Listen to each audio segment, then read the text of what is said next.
I've been waiting here far too long. But finally I have the chance to be alone with you. All the precious time I wasted has finally paid off. The doctor! What have you done? Just a type of sound wave that can quickly put defenseless people into a dream. As I expected, it doesn't have any effect on gods. This is the only thing of interest I found among the sage's research. I thought I'd take it for a little spin. Don't worry. I know you would never forgive me if I actually killed them. I'm here to negotiate with you. Naturally, I won't do anything dangerous that could potentially damage our relationship. Negotiate with me? I heard you had already left Sumeru. Why are you here again now? I left Sumeru, but I also stayed in Sumeru. Even the God of Wisdom is restricted by the habits of cognition. How disappointing. You mean there are many different versions of you in this world? An astute guess. Even the same individual will have different cognitions at different ages. A long time ago, I made a major decision in hopes of preserving all my perspectives of how I observed the world. Observation is the first step of any experiment, but observing the current world doesn't satisfy me. It lacks an important dimension, that of time. So I saved segments of all my ages and made them into independent individuals. That's all there is to it. Indulge me. How does the God of Wisdom find my method of seeking knowledge? It's an insult to the very concept of life.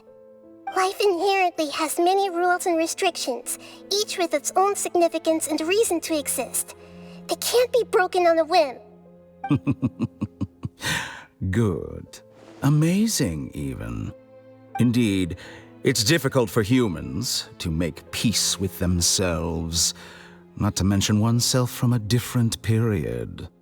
Since you're in the academia, why wait until now to show up? You could very well have stopped us and helped that fake god. Simple. Let me ask you this. Would any staff member ever help the subject in the middle of an experiment?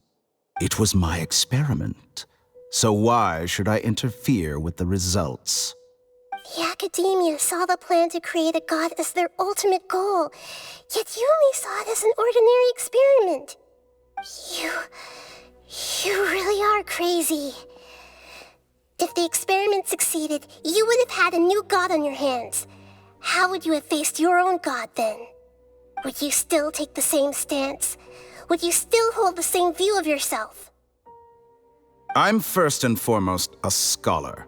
These results should be left to the judgment of the hypothetical me confronted with that outcome.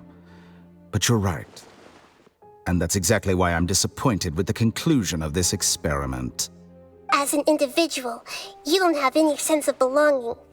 You seem to have even fewer convictions than a typical scholar. Oh no, I certainly have my own convictions. They just don't fit your standards, that's all. All right, that's enough conversation for today. The experiment is over, and it's time to tidy up the equipment and reclaim any useful materials. For example, the gnosis. Lesser Lord Kusanali, you're an intelligent Archon. I'm sure you understand the disparity in our combat abilities at this time. Besides, you have no way to use that electro-gnosis in battle. Didn't you say you were here to negotiate with me? Somehow, it's starting to seem like you intend to take it by force now. I'm merely stating a fact. After all, I'm also a scholar. Naturally, I hope to show proper respect and dignity to the God of Wisdom. Your hypocrisy is built on absolute confidence. I understand your scheme, but... what if I were to destroy the Gnosis now and awaken the heavenly principles? Awaken the heavenly principles? Do you think that's really possible? The heavenly principles have been silent for many years, but the Gnoses are symbols of their control over Tevat and all the laws. Will the destruction of a gnosis attract the attention of the heavenly principles? And if so, how do the Fatui plan to deal with the consequences? Do you dare to gamble such a possibility with me? Gamble? How surprising. I thought you would show evidence or use rigorous reasoning to prove your point. The word gamble is the last thing I expected to hear from the god of wisdom. But this is a clever move.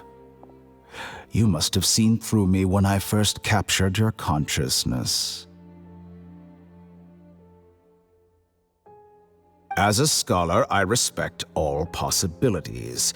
This has always been my principle and is an essential trait as an experimenter. Indeed, I can't ignore this possibility. So tell me then, what are your conditions?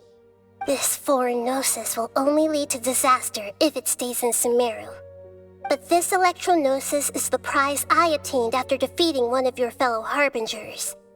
Now, as the one who initiated this cascade of events, shouldn't you pay the corresponding price? Price? Interesting. What price would you have me pay? How about erasing all your other segments? So this is how you wish to restrict me, the most threatening opponent of the Nation of Wisdom. What you request of me is like plucking out the eyes I have placed in the dimension of time. Segments are extraordinarily difficult to make. They require extremely rare resources and enormous amounts of time and effort, requiring me to destroy them all here and now. Bravo. A suitably wise decision on your part. Yes, how very interesting. Can I assume that you have long been wary of me? Among all the versions of me, this segment you see now is the most selfish. If it weren't me, your idea wouldn't have worked. What did you see when you were imprisoned? You were observing me, and that's how you know I've long grown tired of their doubts and endless arguments. Like you said, it's difficult to make peace with yourself. Being as smart as you are, have you managed to do that? I see. If you think all those versions of me are worth a gnosis, then deal. You sure didn't hesitate much. Is the relationship between all the versions of you really that bad? I don't think there's any need to dwell on that. The surplus versions of me can be exchanged for a gnosis. Do you think anyone can offer themselves at a higher price? Besides, with my abilities, it's only a matter of time until I find better perspectives. Perhaps it's best to say, you're just temporarily ahead. But what I'd like to know is, how can you be sure that I've really erased them? I can see your remaining honesty.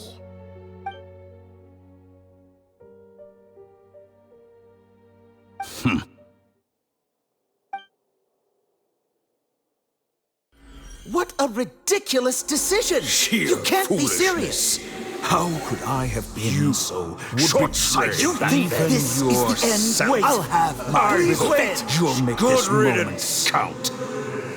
You will regret this!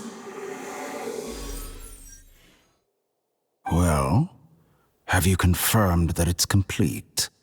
Here, take it. The future of Sumeru City will be in my hands alone.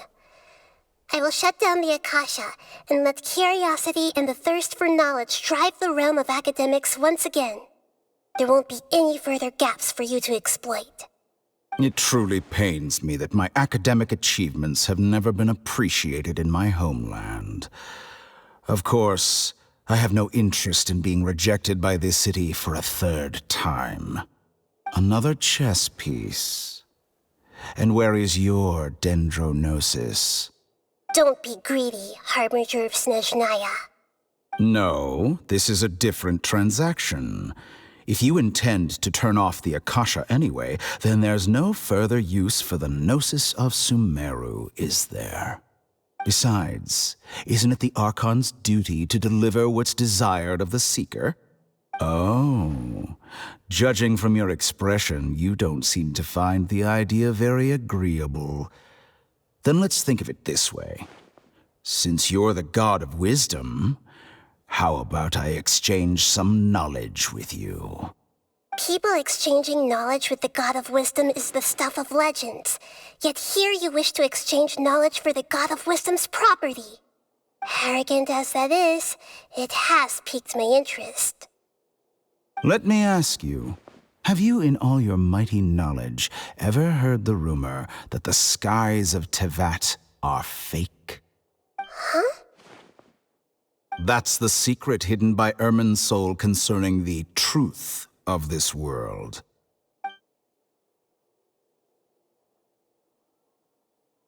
Once I finish telling you about this, it will be time for me to say goodbye. With negotiations, we've all gotten what we wanted. I'm very glad I got to meet you like this. Your arrogance may know no bounds, and convictions may mean nothing to you. But I'll still listen to what you have to say.